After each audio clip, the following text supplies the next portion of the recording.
If you experience any digestive issues, gas, bloating, constipation, diarrhea, I know, all the fun things, you're going to want to tune in today because we are talking about a common cause of these symptoms and how to remedy them. Welcome to Gut Check Part 2, where we are talking about gut dysbiosis. You've likely heard of the term gut microbiome, but do you know what it means and how to keep it healthy, especially if you have an autoimmune disease? I don't want to gross you out, but to understand the microbiome, you need to know that we have trillions of microbes living on and in us, nearly 5 pounds of them. And we tend to think of bacteria as something bad. We need that antibacterial soap or we need the antibacterial spray, something to kill the bacteria, right? But not all bacteria is bad. In fact, this collection of microbes that lives on and in us is so important, so crucial to our health. It is considered a supportive organ because it helps to digest our food, it helps to regulate our immune system, and it helps to protect us against the bad bacteria. So the whole goal is to make sure that the good bacteria are always dominant, that the bad bacteria never take over. And just like each person has a unique fingerprint, each person has a unique microbiome.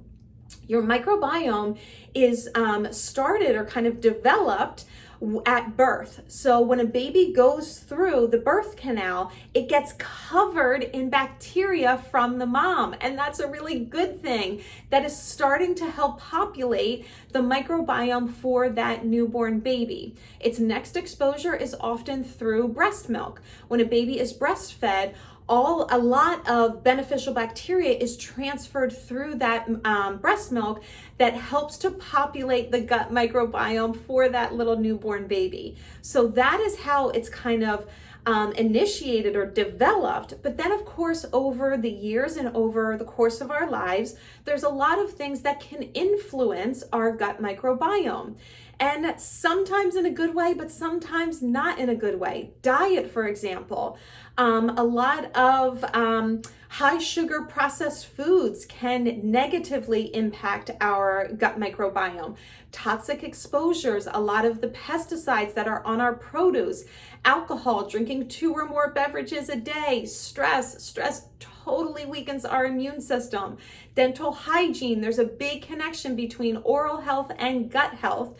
And then medications, especially something like antibiotics, can totally strip your gut microbiome. And we know that from the experiences that we've had before, and we're going to talk a little bit more about that in just a second. But what's fascinating even more than these diet and lifestyle things that influence our gut microbiome, the microbes that live on and in us, but specifically for our gut in the context of this conversation here, beyond that, they have also found a unique difference in the gut microbiome of those diagnosed with MS. This is huge that researchers are starting to discover the gut microbiome is different for those diagnosed with MS than those that are not. So why is this powerful? Let me share with you a quote from researchers of Brigham and Women's Health Hospital. They found a connection between the bacteria living in the human gut and immunological disorders such as MS. They said has long been suspected. But for the first time, researchers have detected a clear evidence of changes that tie the two together. They're saying that they now have evidence that ties the differences in gut health with MS. This is huge. They go on to say that our findings raise the possibility that by affecting the gut microbiome, one could come up with treatments for MS. Treatments that affect the microbiome and in turn affect the immune response. So our microbiome plays a tremendous role, not only in our day-to-day health, but especially if we are living with an autoimmune disease such as MS.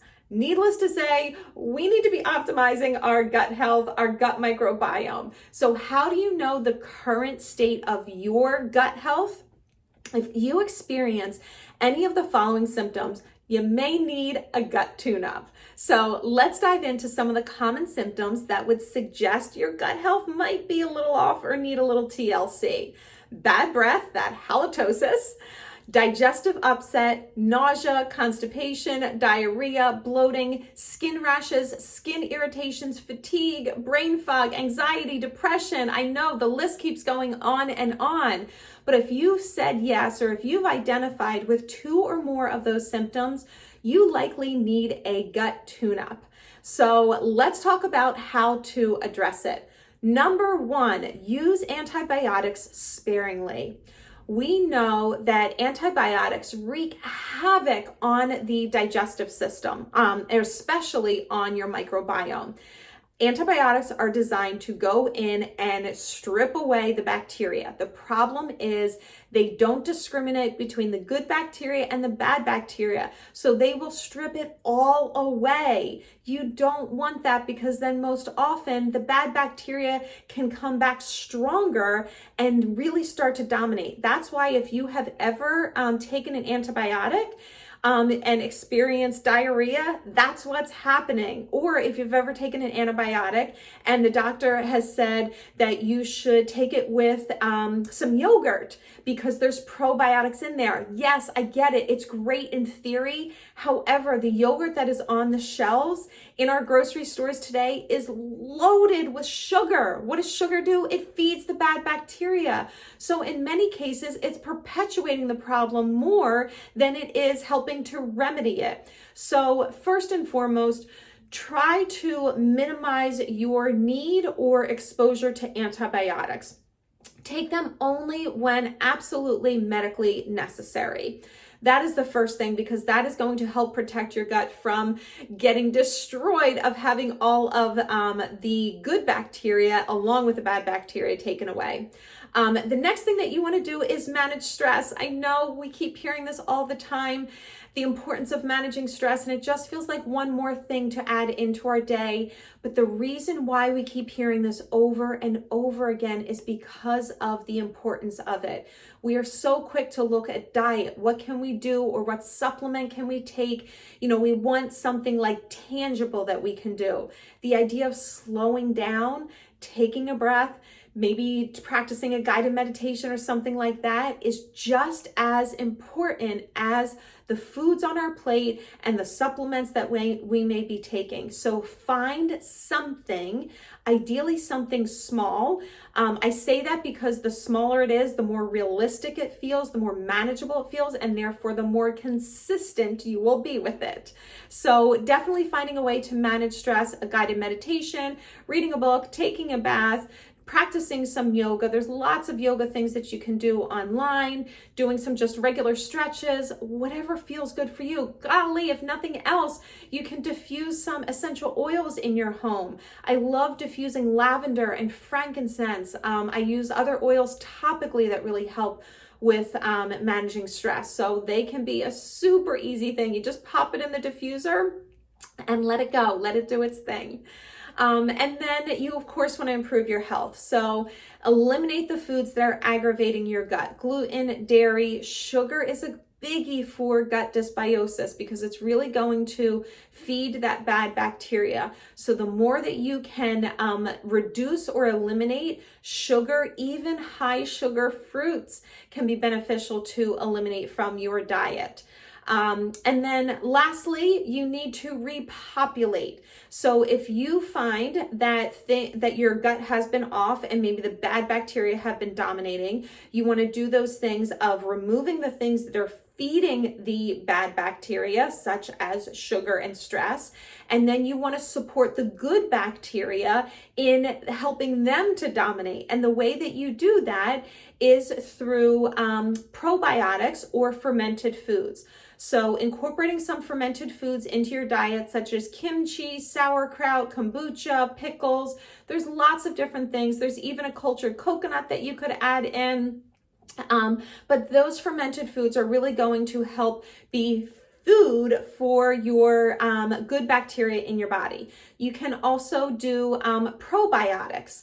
I personally, I'll share with you the ones that I take is this Thorn brand here. I personally find them to be the highest quality on the market. And what I do is I will rotate between these two probiotics. So the one is kind of like a more broad spectrum probiotic. And then this other one, Saccharomyces boulardii, is one that has been really helpful and studied really well for those living with MS. So by alternating the two, I'll take one month and then the next month I will take the other. It really helps to get the diversity of the strains of bacteria going in your body. If this is something that you're interested in, send me a note, comment below. I can help get you a 10% discount on it. I don't have like a promo code, but I can manually add you in so that you can get a 10% discount if that's something that you're interested in. Either way, when you are choosing probiotics, you want to make sure that the probiotics that you are using are high quality, meaning that they are in an acid-resistant capsule. Many of the probiotics that are on the shelves are not in an acid-resistant capsule. So what happens is when you take them, you swallow them, they go into your stomach, and the stomach acid kills off all the bacteria of those probiotics, so they never make it into your small intestines where they are most needed. An acid-resistant capsule, which is what those supplements offer, allow it to survive through the stomach so it can get into your small intestines.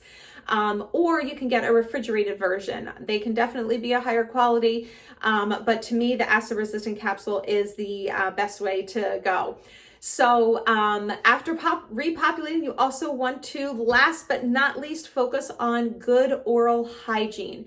They are finding a very strong connection between the health of our mouth and the health of our gut. Both have bacteria in them, right? So we always want to make sure that the good bacteria are dominating and the bad bacteria are kept at bay and well managed. So flossing and brushing your teeth every day. I also love to practice oil pulling. So taking some coconut oil and adding a few drops of essential oil and swishing that around in your mouth is tremendously helpful for balancing the bacteria in your mouth, helping to support your body in removing toxins. It's great for a breath. It's great for whitening your teeth. It's great for relieving jaw and neck tension. So many good properties of it. It is a practice of Ayurvedic medicine, which is a 5,000-year-old practice, the sister science of yoga. So definitely has a long-standing, incredible history and a good thing to add in. You don't need to do it daily, but you could do it maybe once, twice a week, whatever you could fit into your schedule. So with this information that I have shared with you today, I welcome you to implement at least one thing. What is one thing that stood out to you? Maybe it's diet, maybe it's stress, maybe it's oral hygiene, maybe it's adding in a probiotic or some fermented foods. But take action, because we know that knowledge is not power, as Tony Robbins loves to remind us. Knowledge is only potential power. Knowledge in action is power. This information is only going to influence your health if you put it into action. What is one actionable step that you can put into place today that you can help to start improving your health?